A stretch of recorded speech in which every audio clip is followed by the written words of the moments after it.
July 21-ന് VS Achuthanandan മരിച്ചിട്ട് ഒരു വർഷം തികയാണ്. അതിന്റെ മുന്നോടിയായിട്ട് ദേശാഭിമാനി പത്രത്തിൽ ഇന്നൊരു വാരാന്ത്യ പതിപ്പ് അദ്ദേഹത്തെ പറ്റി ഇറക്കിയിരുന്നു. പക്ഷെ കള്ളൻ വിജയൻ എന്നൊരു ഹെഡിങ്ങോടൊരു വേറൊരാളെ പറ്റിയാണ് എഴുതിയതെന്നുള്ള പറയുന്നത് ആ ഒരു തലക്കെട്ടുണ്ടായതിന്റെ പേരിൽ ഇന്ന് ആ വാരാന്ത്യ പതിപ്പ് നിർത്തലാക്കിയിരിക്കുകയാണ്. അപ്പോൾ ഒരു കള്ളൻ വിജയൻ എന്ന പേരിനെ ഭയക്കുന്നുണ്ടോ ഈ പത്രവും ഈ LDFും? ഇപ്പോൾ ആദ്യം കള്ളൻ വിജയൻ എന്നുള്ള പരാമർശ ഒരു വാക്ക്, ഒരു ഫ്രേസ് കണ്ടപ്പോൾ എനിക്ക് പെട്ടെന്ന് ഇനി പിണറായി വിജയനെ വിമർശിച്ച ആൾക്കാർ എഴുതി തുടങ്ങിയോ എന്നാണ് ഞാനും ചിന്തിച്ചത്. അപ്പോൾ തെറ്റൊന്നും പറയാൻ പറ്റില്ല, തെറ്റ് അവരുടെ ഭാഗത്തും ഉണ്ട്.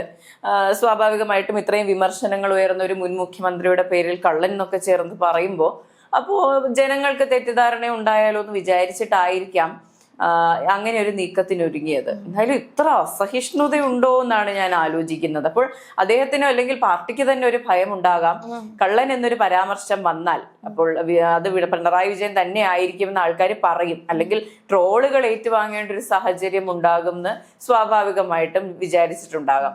പക്ഷെ ഇതിന്റെ പേരിൽ സാക്രിഫൈസ് ചെയ്യപ്പെട്ടത് ഒരു രാഷ്ട്രീയത്തിൽ തന്നെ അധികായനായ ഒരു മുൻ മുഖ്യമന്ത്രിയുടെ ഓർമ്മ ദിവസമാണ്. അതെ, ഇപ്പോൾ മറ്റേതൊരു മാധ്യമമോ അല്ലെങ്കിൽ ഏതൊരു പത്രമോ അത് ആഘോഷിക്കുന്നത് അല്ലെങ്കിൽ അത് ഓർമ്മിക്കുന്നതിനേക്കാൾ കൂടുതൽ ദേശാഭിമാനി അത് ഓർമ്മിക്കുന്നതിൽ പ്രസക്തി ഉണ്ടായിരുന്നു. കാരണം പാർട്ടിക്ക് വേണ്ടി ജീവിച്ചൊരു മനുഷ്യനായിരുന്നു അദ്ദേഹം.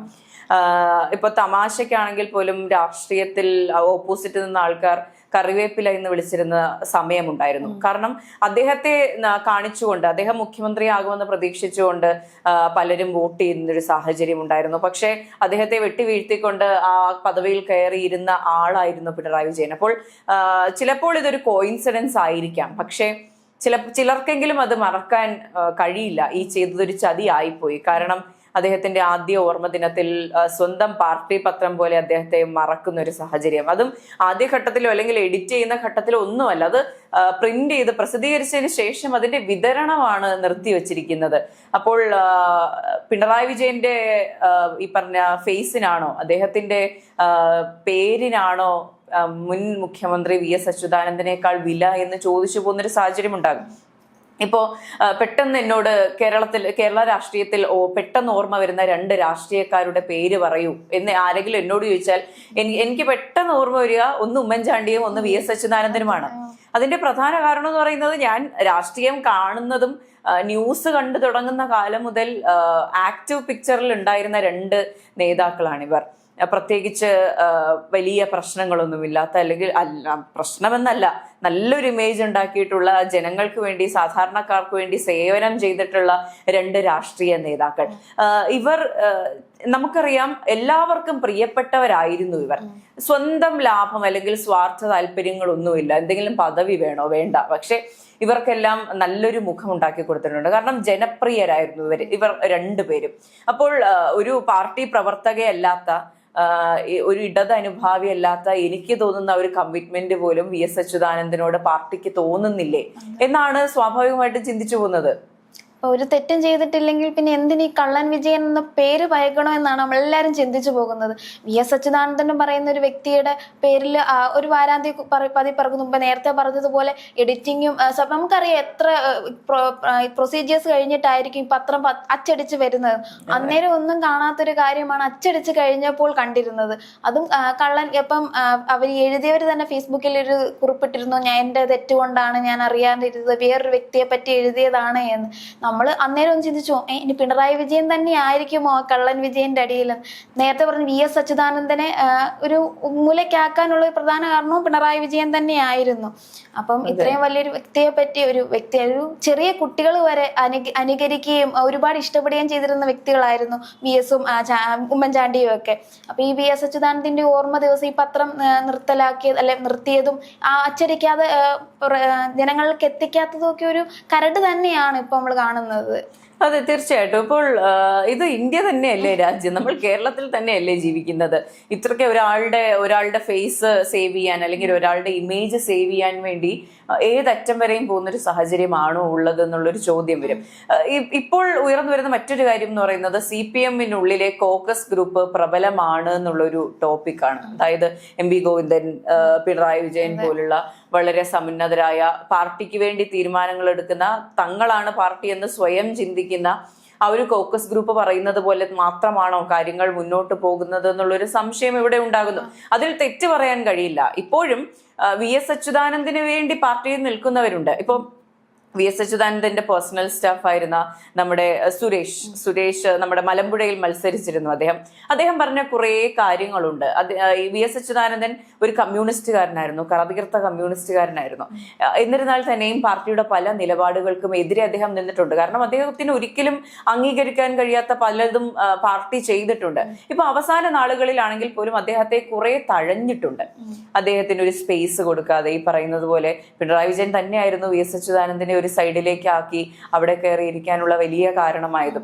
അതിനുശേഷം മരണശേഷം അദ്ദേഹത്തെ വാഴ്ത്തിപ്പാടുന്നതിൽ കാര്യമുണ്ടോ എന്ന് ചോദിച്ചാൽ ഇല്ല. കാരണം മരണസമയത്ത് അദ്ദേഹത്തിന് വേണ്ടി ലേഖനങ്ങൾ എഴുതാനും അദ്ദേഹത്തിന് പുകഴ്ത്തി പറയാനും ഒരുപാട് രാഷ്ട്രീയ നേതാക്കൾ ഉണ്ടായിരുന്നു. അപ്പോൾ എന്താണ് ഉദ്ദേശിക്കുന്നത്? മരിച്ച ഒരു വർഷത്തിന് ശേഷം അല്ലെങ്കിൽ ഇനി അങ്ങോട്ടുള്ള കാലം VS അച്യുതാനന്ദന്റെ ലെഗസി നാട്ടുകാർ മറക്കണം, അല്ലെങ്കിൽ കേരളം മറക്കണമെന്നാണ് ഉദ്ദേശിക്കുന്നതെങ്കിൽ അത് ശരിക്കും പറഞ്ഞാൽ നടക്കില്ല. കേരളം ഒരിക്കലും മറക്കില്ലാത്ത കുറേ അധികം രാഷ്ട്രീയ നേതാക്കളിൽ ആദ്യ 10 ഉൾപ്പെടാൻ പോകുന്ന, അല്ലെങ്കിൽ ആദ്യ 5 തന്നെ ഉൾപ്പെടാൻ പോകുന്ന ഒരു വ്യക്തിയുടെ പേരാണ് VS അച്യുതാനന്ദൻ. ഇപ്പോൾ അദ്ദേഹം ഇടപെട്ട പല കേസുകളും, അദ്ദേഹം ചെയ്തു കൊടുത്ത പല കാര്യങ്ങളും നമുക്കറിയാവുന്നതാണ്. അത് നമുക്ക് കമ്പയർ ചെയ്യാൻ പോലും പറ്റില്ല അതിനുശേഷം വന്ന പിണറായി വിജയൻ എന്ന മുഖ്യമന്ത്രിയിൽ നിന്ന്. അപ്പോൾ ആരെയും കമ്പയർ ചെയ്യുന്നതല്ല, പക്ഷെ ഇത്തരത്തിലൊരു കമ്പാരിസൺ ഇപ്പോൾ പിണറായി വിജയനെ പോലും വിമർശിച്ച ഒരു ലേഖനമല്ല, അദ്ദേഹത്തിന്റെ പേര് മാത്രം, അതായത് വിജയൻ എന്നുള്ള പേര് കേരളത്തിൽ വളരെ പോപ്പുലർ ആയിട്ടുള്ള പേരാണ്. ഇപ്പൊ ആതിരയ്ക്ക് വിജയൻ എന്നുള്ള ഒരു 5 പേരെങ്കിലും അറിയില്ലേ? തീർച്ചയായിട്ടും ഒരു 10 പേര്. ഇപ്പൊ ഞാൻ പെട്ടെന്ന് എടുത്ത് ഓർക്കുവാണെങ്കിൽ എന്റെ നാട്ടിലും എന്റെ ഫ്രണ്ട്സിന്റെ അച്ഛനും അങ്ങനെയൊക്കെ ആയിട്ട് ഒരു 10 പേരെങ്കിലും നമുക്ക് വിജയൻ എന്നുള്ള പേരിൽ അറിയാൻ പറ്റും. അപ്പോൾ ഒരു പേരാണോ അതോ VS അച്യുതാനന്ദൻ എന്നുള്ള വലിയ രാഷ്ട്രീയ നേതാവാണോ ഇവിടെ വലുത് എന്ന ചോദ്യത്തിന് ദേശാഭിമാനി ഉത്തരം കൊടുത്തിരിക്കുകയാണ്. അത് പിണറായി വിജയന്റെ ഇമേജ് ആണ്. അത് പിണറായി വിജയനെ പോലും ആയിരുന്നില്ല പറഞ്ഞത്. അതൊരു ചിലപ്പോൾ ഒരു വിശദീകരണ കുറിപ്പിൽ തീരാവുന്ന ഒരു കാര്യമാണ്. വലിയൊരു വാരാന്ത്യ പതിപ്പ് തന്നെ വേണ്ട എന്ന് വെച്ച് മാറ്റി വെച്ചിരിക്കുന്നത്. കുറച്ച് ദിവസം നമുക്കറിയാം, തിരഞ്ഞെടുപ്പിന് ശേഷം പിണറായി വിജയന് മൊത്തം തിരിച്ചടികളാണ്. ഈ ഇടയ്ക്ക് പോളിറ്റ് ബ്യൂറോയിൽ നിന്ന് പോലും അംഗത്വം വേണ്ട, പ്രായപരിധിയെ ഓർത്തും അംഗത്വം വേണ്ട എന്ന് പറഞ്ഞ് മൊത്തത്തിൽ CPI അല്ലെങ്കിൽ LDF എന്ന പാർട്ടിയിൽ നിന്ന് പിണറായി വിജയൻ ഒരു തഴഞ്ഞ അവസ്ഥയിലാണ് നിൽക്കുന്നത്. അതുകൊണ്ടായിരിക്കും ഈ ഒരു ലേഖനത്തിൽ ഈ ഒരു തലക്കെട്ട് കണ്ടപ്പോഴത്തേക്കും പിണറായി വിജയനായാലും പിണറായി വിജയന്റെ ആൾക്കാർക്കായാലും ഒരു ഞെട്ടലും ഒരു പേടിയും വന്നത്. കാരണം ആ ലേഖനത്തിന് ഇനി പിണറായി വിജയനെ പറ്റി എന്തെങ്കിലും കാണുമോ എന്നൊരു ഭയമായിരിക്കും അവർക്ക്. അതും താഴോട്ട് വായിച്ചു നോക്കാനുള്ള ഒരു വ്യഗ്രതയൊന്നും അവർക്ക് താല്പര്യമൊന്നുമില്ല. ആ പേരാണ് അവർക്കതൊരു ഭയം അല്ലെങ്കിൽ ഒരു ഇത് സൃഷ്ടിച്ചത്. ഒരു കള്ളവും ചെയ്യാത്തൊരു വ്യക്തിക്ക് ആ ഒരു പേരിനെ ഭയക്കേണ്ട കാര്യവും ഇല്ലല്ലോ. അതെ, ഇപ്പോൾ എന്താ പറയാ, അതൊരു നാടക കലാകാരനെ പറ്റിയുള്ള, ഒരു നാടകത്തെ പറ്റിയുള്ളൊരു ഫീച്ചർ ആയിരുന്നു അത്. ഇതിന്റെ പ്രധാന പ്രശ്നം എന്ന് പറഞ്ഞാൽ ഉറപ്പായിട്ട് അത് ആരുടെ ലേഖനമാണെങ്കിൽ പോലും കള്ളൻ വിജയ് എന്നുള്ള തലക്കെട്ട് സ്വാഭാവികമായിട്ടും അതൊരു ട്രോളാകും. അത് സോഷ്യൽ മീഡിയയിൽ ഇങ്ങനെ പറഞ്ഞ് കളിയാക്കലുകൾക്ക് വിധേയനാകുന്ന ഒരു സാഹചര്യം ഉണ്ടാകും. അത് സഹിക്കാൻ കഴിയില്ല എന്നുള്ളതാണ്. ഇപ്പൊ നമുക്ക് അറിയുന്ന കുറെ നേതാക്കളുണ്ട്, അവർക്കെതിരെ എത്ര ട്രോൾ ചെയ്യാലും, അവർക്കെതിരെ എത്ര മീം ഉണ്ടാക്കി ട്രോൾ വീഡിയോസ് ഉണ്ടാക്കിയാലും തമാശിച്ചാലും അവർക്കൊന്നും അത് വിഷയമല്ല. കാരണം അവരതെല്ലാം കറതീർത്തവരാണെന്ന് അവർക്ക് ഉറപ്പുണ്ട്. അതിന് പറഞ്ഞതുപോലെ ആ ഉറപ്പ് പിണറായി വിജയൻ ഇല്ലാത്തത് കൊണ്ടാണ്, അല്ലെങ്കിൽ പാർട്ടിക്ക് ആ ഉറപ്പില്ലാത്തത് കൊണ്ടാണ് ഉറപ്പായിട്ടും അത് വെട്ടേണ്ടി വന്നത്.